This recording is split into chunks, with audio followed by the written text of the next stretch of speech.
नवाज शरीफ ने पाकिस्तान की तरफ कदम बढ़ा दिए, मुल्क की सियासत करवट लेने लगी। मियां नवाज शरीफ की लंदन से सऊदी अरब आमद, उम्रा अदा करेंगे, रोज़ा रसूल सल्लल्लाहु अलैहि वसल्लम पर हाजिरी देंगे। सऊदी हुकाम से मुलाकातें भी मुतवक्के। नून लीग के कायद 21 अक्टूबर को दुबई से लाहौर पहुंचेंगे।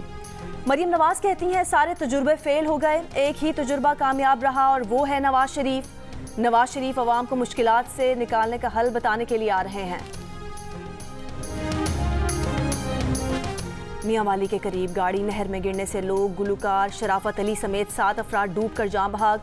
गुलकार शराफत अली शादी की तकरीब में शिरकत के बाद घर वापस जा रहे थे। पक्का गंजीरा के मकाम पर हादसा पेश आया। गाजा पर इसराइली बर्बरियत जारी, अक़वाम मुत्तहिदा के 9 मुलाज़मीन हलाक। जान बहक फ़लस्तीनियों की तादाद 1100 से बढ़ गई। गाजा के इलाके खान यूनुस में घर पर बमबारी, 7 लाशें बरामद। पनाहगुज़ीन कैंप में इमारत तबाह, मजीद 7 लाशें बरामद, दर्जनों जख्मी। झड़पों में भी कई फ़लस्तीनी शहीद।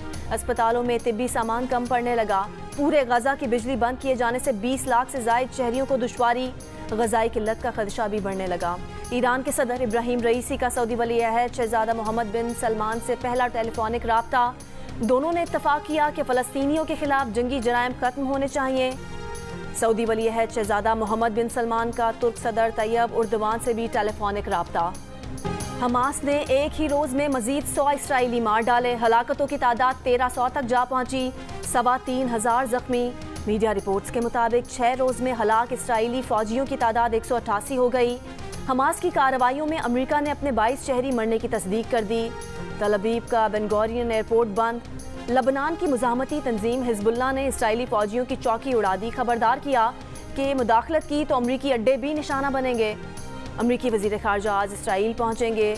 अमरीकी ऐवान नुमाइंदगान की अमूर ख़ारजा कमेटी के सरबराह माइकल मैककॉल का कहना है कि मिस्र ने इसराइल को हमास के हमले से 3 रोज़ पहले खबरदार कर दिया था। समझ नहीं आता कि इसराइल से कैसे कोताही हो गई। ये इंटेलिजेंस की नाकामी है। मुस्ताफ़ी होने से बचने की कोशिश। इसराइली वज़ीर आज़म ने इत्तेहादी हुकूमत बना ली। इसराइली वज़ीर आज़म नेतन्याहू ने अपोजिशन रहनुमा बेनी गैंट्स को हुकूमत में शामिल कर लिया। अरब लीग का इजलास। इसराइल की जानिब से फ़लस्तीनी शहरियों को निशाना बनाने की मज़म्मत।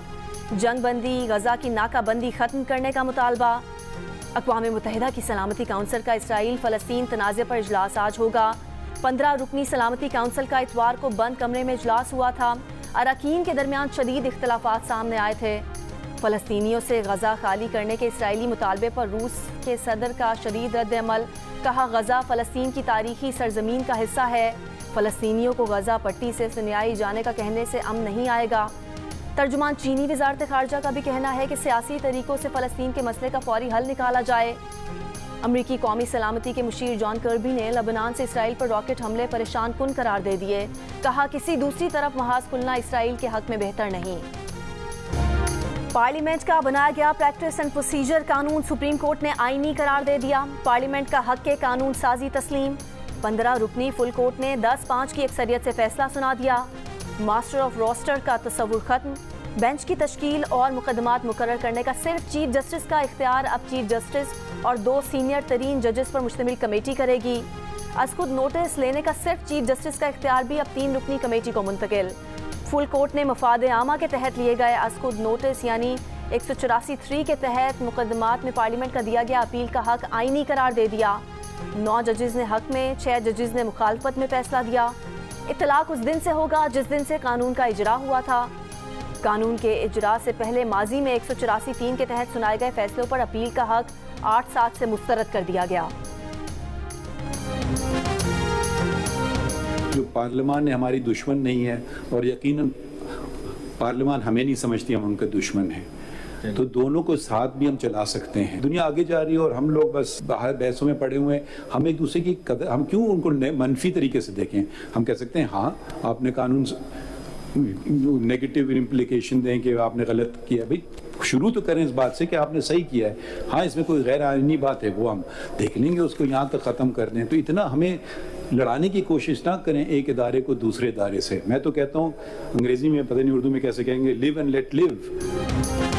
जियो और जीने दो। चीफ जस्टिस काजी फायज़ ईसा के remarks. Practice and procedure act से मुतालिक फुल कोर्ट समाअत में कहा कि दुनिया एक दूसरे के साथ मिलकर चलती है। पार्लियामेंट हमारी दुश्मन नहीं, ना पार्लियामान हमें दुश्मन समझती है। हम क्यों उन्हें मनफी तरीके से देखें, एक इदारे को दूसरे इदारे से लड़ाने की कोशिश ना करें। ये रिमार्क्स भी दिए कि उनके ख्याल में पार्लियामान ने सुप्रीम कोर्ट की इज्जत की और रखी। आज ही हर चीज़ का जवाब दे देंगे तो कल को मिलते जुलते केसेस पर हम इन्हीं जवाबात के पाबंद होंगे।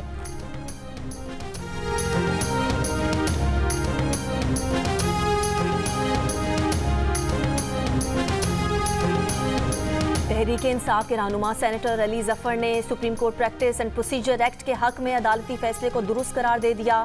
प्रोग्राम आज शाहजेब खानजादा के साथ में बात करते हुए उन्होंने कहा कि चीफ जस्टिस काजी फाइज ईसा ने खुद कहा कि वो अपने इख्तियारात मुंतकिल करने को तैयार हैं। माजी में सुप्रीम कोर्ट ने आर्टिकल 184(3) के तहत ऐसे मामलात में मुदाखलत की जो उसे नहीं करनी चाहिए थी। कुछ ऐसे फैसलों से मईशत को भी नुकसान पहुंचा है। ये खुशाइन बात है कि अब चीफ जस्टिस आर्टिकल 184(3) के मामले पर मुशावरत से फैसला करेंगे और फैसले के खिलाफ अपील भी दायर हो सकेगी। मजीद कहा कि ये कानून पैनामा केस समेत माजी के केसेस पर लागू नहीं होगा। इस कानून का किसी खास शख्सियत को फायदा नहीं होगा।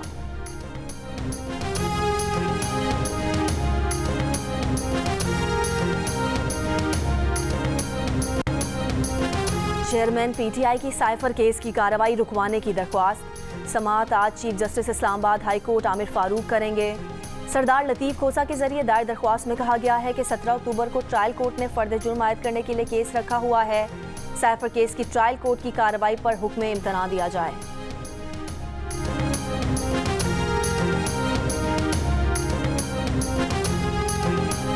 मौलाना फजलुर रहमान की मुस्लिम लीग नून के सदर शहबाज शरीफ से लाहौर में मुलाकात। दोनों रहनुमाओं ने इत्तफाक किया कि बहरानों से मिलकर ही निपटा जा सकता है। शहबाज शरीफ ने कहा कि पाकिस्तान को दिवालिया होने से बचाने में मौलाना फजलुर रहमान ने भरपूर ताउन किया।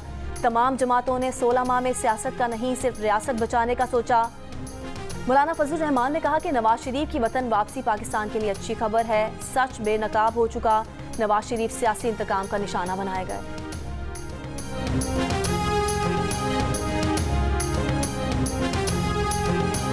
मीनारे पाकिस्तान की जगह कम पड़ जाएगी। 21 अक्टूबर को पाकिस्तान की तारीख का सबसे बड़ा सियासी इज्तिमा होगा। नून लीग के रहनुमा तलाल चौधरी की जियो न्यूज़ के प्रोग्राम आज शाहजेब खानजादा के साथ में गुफ्तगू। कहा कि नून लीग का कारकर्दगी में किसी दूसरी जमात से कोई मवाजना ही नहीं। हमने पहले भी नामुमकिन को मुमकिन बनाया, अब भी ऐसा ही करेंगे।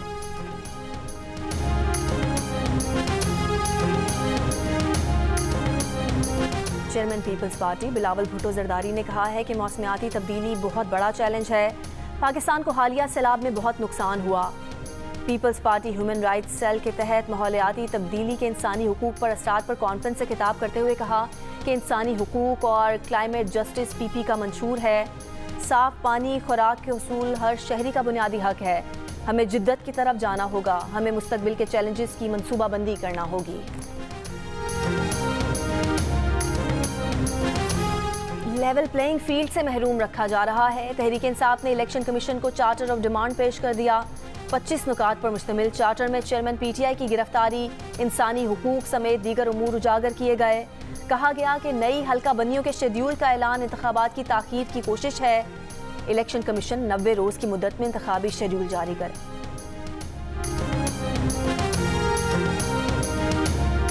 दो बहनों से इज्तिमाई ज़्यादती करने वाले 5 ज़ेरे हिरासत मुल्ज़िमान हलाक। शेखुपुरा पुलिस का दावा है कि ज़ेरे हिरासत मुल्ज़िमान को रिकवरी के लिए ले जा रहे थे। सरगोदा बाईपास रोड पर मुल्ज़िमान अपने ही साथियों की फायरिंग का निशाना बन गए।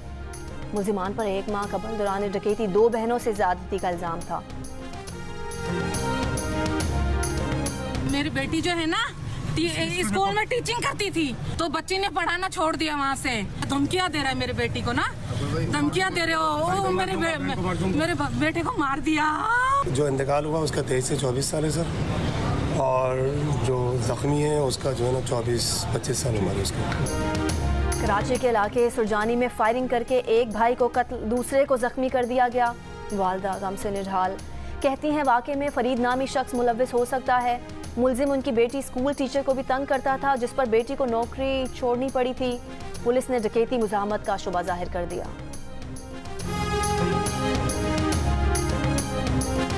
कराची के इलाके डिफेंस और लियारी में मुबैना मुकाबले, जख्मी समेत 3 मुल्जिमान गिरफ्तार। अजीज़ाबाद से गाड़ी चुराकर मुल्जिमान फरार, वीडियो मंजर आम पर आ गई। मुकदमा दर्ज। औरंगी टाउन नंबर 4 में फायरिंग, तारिक शाह नामी शख्स जख्मी।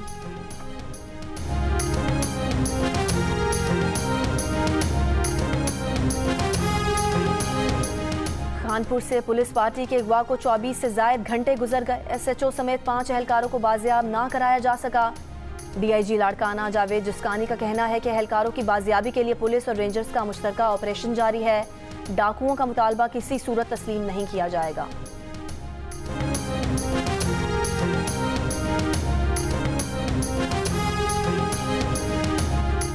इस्लामाबाद के इलाके ढोकपराचा में डाकुओं ने पुलिस एहलकारों को लूट लिया। डाकू चाय के होटल पर बैठे एहलकारों से मोबाइल फोन और असलहा छीन कर फरार हो गए। होटल पर मौजूद दीगर शहरियों से भी मोबाइल फोन और नकदी लूटी गई। डाकुओं ने पुलिस से छीना असलहा कुछ फासले पर फेंक, मुकदमा दर्ज, तहकीकात जारी। जिला स्वाबी के पसमानदा गांव नबी की खवातीन इलाके की खुशहाली के लिए किरदार अदा करने के लिए पुराज़म। राशिद मेमोरियल वेलफेयर ऑर्गेनाइजेशन के तहत समझदार माँ प्रोजेक्ट में तरबियत हासिल करने के लिए खवातीन की बढ़ चढ़ कर शिरकत।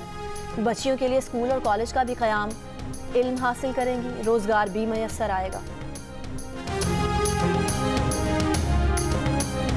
यकूम अक्टूबर से गैस की कीमतों में 200% तक इजाफे की तैयारी। घरेलू सारिफीन के लिए गैस 172% तक महंगी। दीगर सारिफीन के लिए कीमत 158% तक बढ़ाने की तजवीज़। प्रोटेक्टेड गैस सारिफीन के लिए फिक्स्ड माहाना चार्जेस 10 रुपये से बढ़ाकर 400 रुपये करने का मंसूबा। काबीना ने 5G स्पेक्ट्रम नीलामी के लिए ग्रीन सिग्नल दे दिया। निगरान वजीर खजाना की सरबराही में स्पेक्ट्रम नीलामी एडवाइजरी कमेटी कायम। कमेटी में वजीर IT, telecommunication and science and technology, वजीर सनत और पैदावार शामिल। निगरान वजीर IT डॉक्टर उमर सैफ का कहना है कि 5G नीलामी के लिए 300 मेगाहर्ट्ज़ स्पेक्ट्रम दस्तयाब होगा। जल्द ही PTA के जरिए कंसल्टेंट का तयन करके स्पेक्ट्रम नीलामी को यकीनी बनाया जाएगा। काबीना ने टेलीकॉम इंफ्रास्ट्रक्चर शेयरिंग की मंजूरी भी दे दी।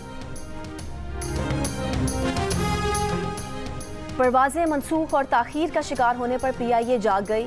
PSO को ईंधन की फराहमी की मद में 2 करोड़ रुपए अदा। अहम रूट्स की परवाज़ों को ईंधन मिलने लगा। Chairman PCB management committee Zaka Ashraf match देखने के लिए आज भारत जाएंगे। मीडिया से गुफ्तगू में कहा कि ज़ैनब अब्बास ICC की जानिब से भारत गई थीं। उनके साथ वहाँ जो हुआ उसका रंज है। उन्हें पहले ही भारत का वीज़ा मिल चुका था। वो सहाफ़ियों के वीज़ों के इंतज़ार में थे।